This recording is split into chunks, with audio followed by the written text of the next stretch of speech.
Comment va ton sommeil actuellement? Et oui, c'est un gros sujet. Et tout le monde te dit que le sommeil, c'est une étape décisive pour avoir un bon équilibre de vie. Ça, c'est le Graal. Sans sommeil, on devient fou. Aujourd'hui, on va voir pourquoi est-ce que les parents dorment mal, quels sont les inconvénients à mal dormir sur le long terme, et évidemment, comment résoudre ces problèmes de sommeil des parents principalement. Je te souhaite une bonne écoute. On est ensemble. Courage.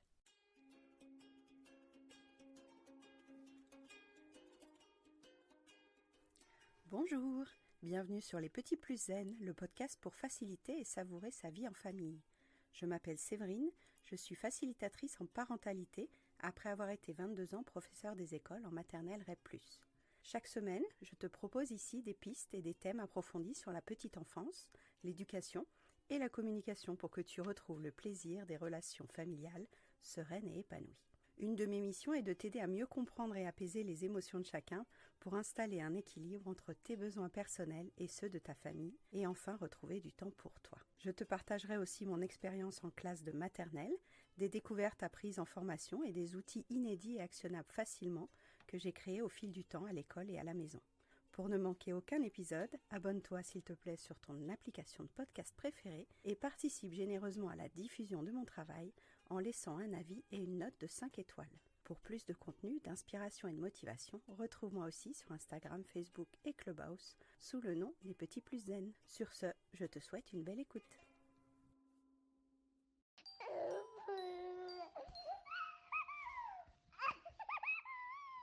Tu te souviens, c'est la nuit, tu viens à peine de t'écrouler dans ton lit, en mode cerveau qui déconnecte et qui dit « Ah, enfin, dormir, je suis à bout ». Mais à peine tu fermes les yeux, t'entends ton petit dernier qui dit « Maman, j'ai soif ». Ou alors tu sens une petite main sous tes couvertures qui vient de percuter. Et là, c'est reparti pour une nuit digne d'un marathon. Un réveil, 2 réveils, 3 réveils. Tu finis par perdre le compte puisque tu es à côté de tes pompes et que tu ne dors plus du tout assez. Tu le sais très bien. Et tu le vois le lendemain dans le miroir. T'as des cernes XXL, ta patience est au ras des pâquerettes, tu t'enfiles du café sur du café comme si c'était une perfusion, et tu sais qu'à long terme, ce ne sera pas possible de tenir comme ça. Et tu sais à quel point le mot tenir me tient à cœur. On n'est pas sur Terre pour tenir, on est sur Terre pour kiffer sa vie, pas pour survivre. Donc ce sommeil, évidemment, c'est le Graal. Maintenant, tu n'as pas en ton contrôle la qualité du sommeil de ton enfant.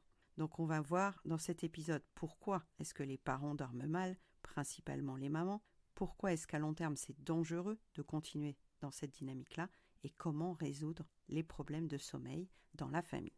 Première étape, pourquoi est-ce que les parents dorment mal? Principalement les mamans, parce qu'elles ont une charge mentale énorme. J'en ai beaucoup parlé dans l'épisode 192, donc je t'invite à le réécouter si tu ne l'as pas encore fait, mais évidemment quand toi tu te couches le soir, ton cerveau, lui, il commence sa deuxième journée. Il se rappelle que tu n'as pas signé le cahier de liaison, que tu dois penser au vaccin du petit dernier, qu'il faut préparer le déguisement d'Halloween. Bref, impossible de t'endormir. Ou alors tu commences à somnoler et d'un coup, tu te prépares à bondir à la moindre idée que tu as peur d'oublier. Parce qu'il s'agit de ça. Il ne s'agit pas de le faire tout de suite, cet acte. C'est de t'en rappeler et d'avoir peur d'oublier d'y penser demain matin une fois que tu auras dormi. Alors que là, tu n'as pas commencé à dormir et déjà tu es en train de dire « demain, je ne serai pas en capacité de m'en rappeler ». Et on sait que la qualité du sommeil affecte la mémoire, donc tu as complètement raison de penser ça. Ensuite, on dort mal parce que nos enfants se réveillent la nuit. Le bébé qui appelle, le bébé qui fait un mouvement qui t'inquiète, un enfant qui fait un cauchemar, un ado qui rentre tard, quelqu'un qui fait un bruit bizarre, peut-être le chat, peut-être un oiseau, peut-être le tonnerre, on ne sait pas exactement, mais d'un coup, la qualité de ton sommeil n'est pas sereine. Tu es en hypervigilance. Tu as une oreille qui reste branchée en permanence et ton cerveau n'est pas au repos. Il est en mode inquiétude. Il est en mode à l'affût du danger extérieur. Et c'est une étape normale quand on devient parent. On est attentif aux moindres bruits qui sortent de ce petit être qu'on nous a confié à la sortie de la maternité. On vérifie qu'il respire, on vérifie que tout va bien, on vérifie qu'il n'y a aucun danger autour de lui. Cette hypervigilance, il va falloir la canaliser parce qu'elle peut nous rendre dingues. Il y a aussi comme élément de manque de sommeil le fait qu'en journée, on n'a pas pris le temps de se ressourcer. Et qu'arrivé à la fin de la soirée, quand les autres sont enfin au lit, tu connais très bien cette petite pause que tu veux t'accorder. Parce que eux, ils sont couchés et que tu te dis Ah, je vais pouvoir regarder une série, je vais pouvoir scroller, je vais pouvoir plier le linge. Mais honnêtement, c'est pas à ce moment-là que tu as besoin de temps pour toi. C'est avant, dans la journée. Et ça, tu sais que c'est une de mes grandes missions, de t'offrir du temps de qualité au moment où toi, tu crois que tu n'en as pas de temps. Donc, c'est l'objet de tout mon travail. Donc, n'hésite pas à prendre ta séance découverte pour qu'on aille au bout des choses avec ton planning, ta configuration à toi, pour que je t'aide à créer des temps de qualité en journée. Puisque le temps du soir, c'est plus du temps de qualité de bonne énergie, de bonne intensité. C'est plutôt du temps par dépit le soir, surtout après 23 heures. Si notre seule pause de la journée, c'est le soir, notre heure de sommeil, qui est dans les 2-3 premières heures la plus bénéfique, passe complètement à la trappe. Et tu vois où je veux en venir, si on manque les heures de sommeil qui sont de la plus grande qualité, on ne pourra pas les rattraper dans la suite de la nuit, même si on se couche à minuit, 1h, 2h du matin. Donc on en vient aux mauvais effets de tous ces impacts du manque de sommeil sur ta santé. Ça, tu l'as sûrement constaté. On n'a plus d'énergie au réveil, on a moins de concentration. Des fois, on relit la même chose 3 fois sans la comprendre. On a une pugnacité, on a une vigilance, on a une clarté, on a une lucidité qui est vraiment au ras des pâquerettes. Des fois, on oublie ce qu'on cherchait dans la pièce. Finalement, c'est pas toi qui as un problème, c'est ton cerveau qui est en mode batterie faible. Il n'y a plus d'énergie dans ton cerveau puisqu'il n'a pas assez récupéré pendant la nuit. Le temps de sommeil, c'est un temps où ton cerveau récupère, se régénère, repart à zéro, se reboote. Si ton sommeil est de mauvaise qualité, ton cerveau le matin n'est plus en état d'affronter le nombre de tâches colossales de ta to-do list, et là, on se sait. Deuxième étape d'impact, et ça, tu l'as sûrement vécu aussi, c'est sur ton humeur et sur tes émotions. Ça te transforme complètement, tu deviens une maman à fleur de peau, tu cries plus vite, tu risques de pleurer plus facilement, de voir la vie en noir, tout te semble insurmontable, tu as l'impression que ça s'accumule sur ta liste et que ça ne descend jamais. Cette impression, elle est fondamentale avant de t'épuiser, avant d'être au bout du rouleau, et ça on en parlait dans l'épisode 78, de voir dans quel état tu es au niveau de ton énergie, parce que le sommeil risque de te rendre très très irritable. Et quand ton enfant va te demander pour la 1000e fois « T'as vu où est mon doudou ?», t'as pas envie de lui répondre calmement. T'as juste envie de hurler parce que toi, tes besoins sont à vif. Toi, tes rayures de besoins clignotent. Toi, t'as déjà des émotions qui sont prêtes à exploser dans ta cheminée des émotions. Donc ça, c'est la contamination émotionnelle. On en parle dans l'épisode 71. Elle est fondamentale aussi dans ma manière de t'accompagner. Donc si tu ne connais pas encore ces outils, n'hésite pas à prendre rendez-vous pour que je puisse te les expliquer en individuel. Et puis, ce qu'on ne sait pas non plus, c'est que quand on manque de sommeil, on affaiblit notre système immunitaire. On peut tomber malade plus souvent, on peut récupérer moins vite, parce que notre corps, très simplement, il nous dit stop. Alors que le rythme, on continue à se l'imposer, à continuer à tirer sur la corde encore et encore, jusqu'à ce que ça lâche, jusqu'à ce que ça pète. Ce n'est sans doute pas ce que tu voudrais pour toi. Donc on va voir maintenant comment améliorer notre qualité de sommeil, même quand nos enfants dorment mal, même quand on a plusieurs enfants d'âge différents, parce qu'évidemment, la clé, c'est de l'agilité dans ta configuration à toi. On va mettre en place des choses qui sont sur mesure. Donc quelques pistes. La première, et tu l'as sûrement déjà lu, c'est de te créer une routine de coucher sur mesure pour toi, qui te fasse du bien. C'est pas les routines du coucher pour tes enfants là dont je parle. Parce que eux, peut-être qu'ils ont un rituel, peut-être qu'il y a le câlin, l'histoire, les chatouilles, la douche, dans l'ordre qui te paraît pertinent pour eux. Mais là, je parle de toi. Est-ce que tu t'accordes un petit temps de lecture, un petit temps de massage, un petit temps de soins, de musique? Est-ce que tu t'interdis le juste un épisode ou le scroll? On sait que la lumière bleue des écrans dans le lit, c'est un des facteurs aussi qui empêche le cerveau de créer la mélatonine, qui empêche le cerveau de glisser dans un sommeil réparateur.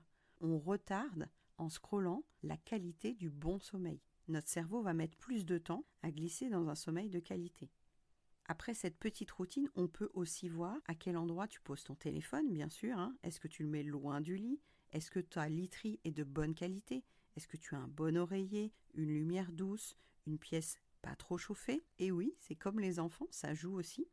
Si tu dors avec un enfant dans ta chambre ou un conjoint qui ronfle, est-ce que toi, tu peux te créer un petit cocon de confort quand même, avec un plaid tout doux, avec une texture que t'aimes, une brume d'oreiller, quelque chose qui te donne vraiment de la place à toi, du confort à toi, de la douceur. Prends soin de tes besoins de survie, tes besoins physiologiques. C'est ta rayure rouge. Elle a besoin, elle, que tu sois conscient de tout ce qui clignote.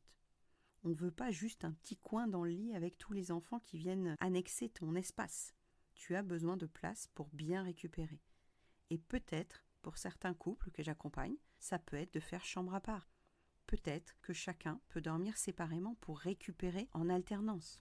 C'est un mode de vie qui peut être pertinent selon ta configuration. Troisième levier possible, c'est d'utiliser le temps en journée pour récupérer. Alors, je ne sais pas si tu travailles, je ne sais pas si tu es en congé parental. Est-ce qu'il y a moyen dans ta journée de caler une petite bouée de sauvetage, une petite micro-sieste, peut-être 15 minutes après le déjeuner, dans ta voiture, dans le canapé, juste fermer les yeux, mettre un casque, poser ta tête sur tes bras. Il n'y a pas besoin de dormir profondément, juste de respirer, de recharger, de remettre à zéro.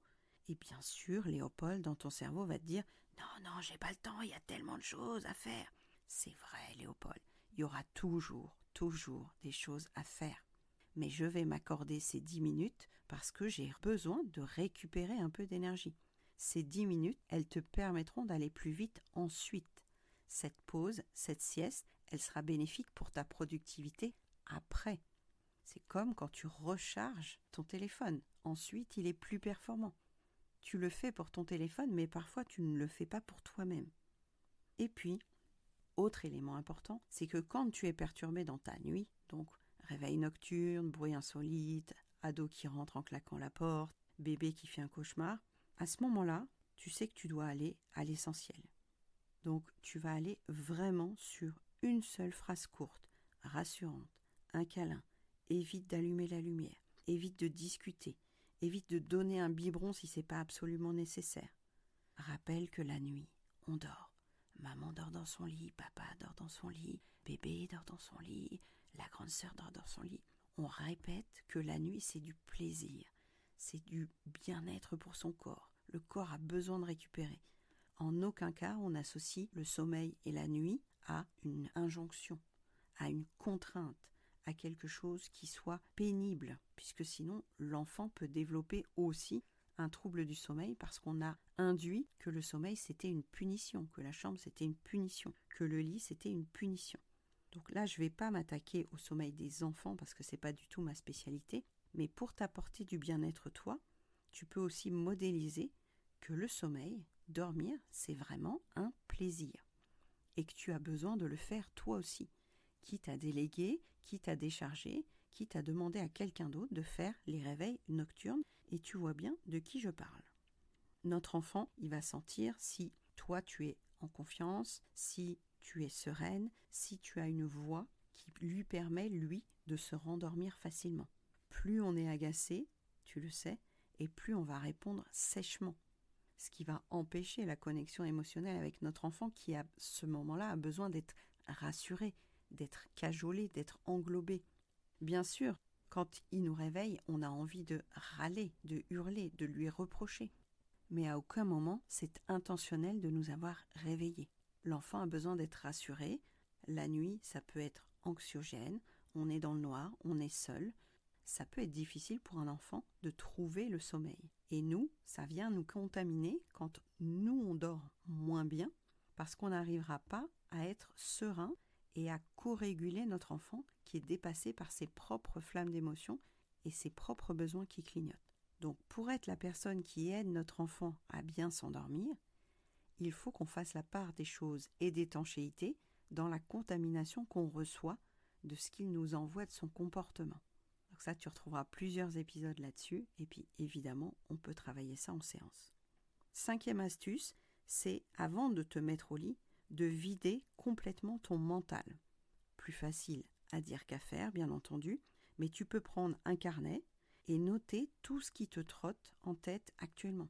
Tout ce qu'il y a à faire pour demain, les courses, les choses à acheter, les choses à penser, les choses en rétroplanning, les fêtes, les rendez-vous, les idées pour le boulot, les idées pour la prochaine fête d'anniversaire ou fête de famille, tout ça, au moment où tu vas fermer les yeux vraiment dans ton lit, ça pourrait réapparaître parce que Léopold te dit « Hé, t'oublies pas ça, t'oublies pas ça. » Et puis tu penses à ça. Tu peux aussi dire à Léopold « On voit ça demain. Ça n'a pas d'urgence. Ça peut attendre 12 heures. » Notre cerveau, il n'aura plus besoin de retenir les choses si elles sont écrites et ça peut te permettre de t'endormir plus vite. En parallèle du cerveau, on va s'occuper maintenant de ton corps. Même en plein réveil nocturne, ton corps a besoin que tu puisses le faire redescendre en pression. Tu t'es peut-être réveillé en sursaut. Se réveiller en sursaut, ça demande de redescendre la tension physiologique. Donc tu peux essayer par la respiration, par exemple, d'inspirer 4 secondes, de retenir ta respiration pendant 5 à 6 secondes, et puis de souffler pendant 8 secondes. Cette respiration, elle va pouvoir t'apaiser, elle va pouvoir redescendre le rythme cardiaque, elle va pouvoir remettre ton système nerveux en état de détente. Il a été très stimulé par l'inquiétude, par le sursaut, par l'appel, et là tu dois le remettre toi-même, puisque c'est toi l'adulte, c'est toi qui t'occupes de la régulation de ton propre système nerveux. Tu peux aussi, si tu aimes ça, écouter une musique qui t'apaise, une méditation. Évite d'allumer le téléphone pour autre chose parce que tu risques de sauter d'une notif à l'autre et on sait que ça ne va pas nous aider à nous rendormir. On se retrouve seul avec soi-même, notre souffle, notre lit et puis quelques reformulations qui peuvent t'aider en disant « Je mérite de reglisser dans le sommeil, j'ai fait mon rôle de parent, je pense à moi maintenant », tout ce qui pourrait t'aider comme reformulation positive et qu'on fait habituellement en séance de guidance parentale. Si tu arrives à mettre 2, 3, 4 astuces de ce genre en place sur le mois prochain, normalement, tu vas voir l'intensité de tes émotions baisser, surtout tes émotions désagréables. Donc, tu vas retrouver un peu plus de patience avec tes enfants. Tu seras sans doute moins à cran, donc tu auras une attitude plus légère, un peu plus humoristique. Tu pourras faire peut-être de l'humour ou des réponses décalées plutôt que passives-agressives ou critiques. Et tu te sentiras sans doute moins lourde dans ton corps, plus guillerette, plus joyeuse, plus légère. Ton corps pourrait te remercier parce que tu vas savoir enfin ce que c'est qu'un repos réparateur. Je te le souhaite en tout cas de tout mon cœur. Mais c'est un cercle vertueux, tu le vois bien. Si toi, tu dors mieux, tu vivras mieux tes journées. Si tu vis mieux tes journées, il y aura moins d'agacement, de stress et de crise et de disputes par rapport aux enfants ou par rapport à toutes tes autres relations personnelles et professionnelles. Et du coup, tu pourras mieux t'endormir parce qu'il y aura moins de choses à ruminer aussi de ta journée. Tu vois que le sommeil, en aucun cas, ce sera une idée de luxe. Le sommeil, c'est un besoin fondamental, c'est une base. Tu as le droit d'en faire une priorité. Tu as le droit, même si tes enfants dorment mal de leur côté. Les deux choses sont séparées. Chaque petite action que tu vas faire pour ton sommeil, pour te préserver, peut-être renoncer à un projet, peut-être déléguer, peut-être décentrer certaines priorités que tu pensais vraiment essentielles en te disant « Non, cette semaine, il faut que je récupère en énergie, que je me mette des pauses, que je me mette des siestes, que je me mette un week-end où non, on n'ira pas voir la famille. » À nouveau, tu vois que poser des limites, dire non aux autres, va te permettre de te recentrer sur tes besoins, sur l'impact de tes besoins, sur tes émotions. Si tu arrives à trouver dans ta journée 15 minutes de détente, ça peut changer complètement ton humeur dans la journée et aussi au moment du coucher, tu auras moins besoin de compenser. Donc tu auras un sommeil de meilleure qualité. Est-ce qu'on essaye ça ce soir ? On évite de prendre le téléphone dans le lit, on évite de culpabiliser, on essaye de se dire « je mérite de me coucher plus tôt ». Les corvées, les tâches ménagères, les dossiers attendront demain. Je me fais passer en priorité. Je m'accorde une bonne nuit de sommeil, peut-être un masque, une douche, une petite brume d'oreiller, un livre, une musique. Et ce soir, je m'accorde un temps de qualité pour moi parce que je le mérite. Si cet épisode t'a aidé personnellement, partage-le peut-être avec une maman qui est en train de devenir zombie et qui rêve d'une nuit complète. À nouveau, je t'invite à réécouter tous les épisodes qui parlent de charge mentale, puisque si tu habites avec un conjoint, s'il y a un coparent à la maison, s'il y a un relais possible, c'est un des leviers à actionner en priorité. Se sacrifier pour que tout le monde aille bien ne finira pas par du tout l'objectif qu'on voulait. On va s'épuiser et on n'ira ni bien pour nous, ni pour aider nos enfants, notre conjoint ou la famille en général. Ce temps de sommeil, tu le mérites, c'est à toi de te l'accorder et à oser te prioriser. Personne ne va t'offrir du temps de sommeil. C'est à toi de délimiter ce temps et à le préserver. N'hésite pas à me dire sur Instagram quelle est ta première astuce pour ce soir, qu'est-ce que tu vas mettre en place pour mieux dormir cette semaine. Et je te souhaite une très belle semaine et évidemment de très belles nuits. À bientôt. Merci d'avoir écouté cet épisode. Tu peux retrouver les thèmes et les épisodes précédents aussi sur lppzen.com/lepodcast. Pour soutenir mon travail, je t'invite à noter, commenter et partager le podcast, notamment sur ton application préférée comme Apple Podcast par exemple. Ton soutien est important pour moi pour permettre à d'autres parents de retrouver la sérénité en famille. On se retrouve pour un prochain épisode très bientôt et en attendant, prends bien soin de ta cheminée des émotions et de ton arc-en-ciel des besoins. À très vite.